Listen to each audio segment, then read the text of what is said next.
ഒരു ദിവസം മുയല് അതിന്റെ മാറത്തിലോട്ട് പോയി.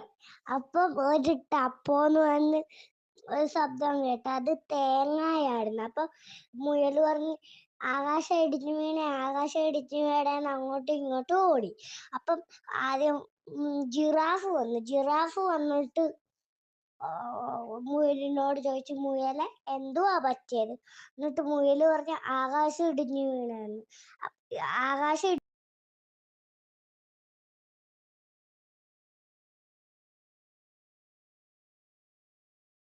സീബ്ര വന്നു. എന്നിട്ട് പറഞ്ഞ്, എന്തുവാ?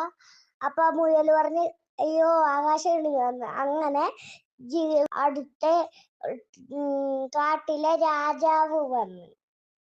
അപ്പൊ പറഞ്ഞ്, എന്താ മുയലെ പറ്റിയത്? അപ്പൊ മുയല് പറഞ്ഞ്, ആകാശം ഇടിഞ്ഞു വീണാണ്. അപ്പം അവരെല്ലാരും കൂടെ പോയി മുയലിന്റെ മാറത്തിലോട്ട് പോയി നോക്കിയപ്പോഴാ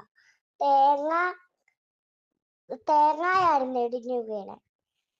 അപ്പം ടൈഗർ ചോദിച്ച്, അയ്യോ പറഞ്ഞ കള്ളമല്ലേ, ഇത് തേങ്ങയല്ലേ വീണേന്ന്. അത്രേ ഉള്ളു കഥ. താങ്ക്സ്, നന്ദി.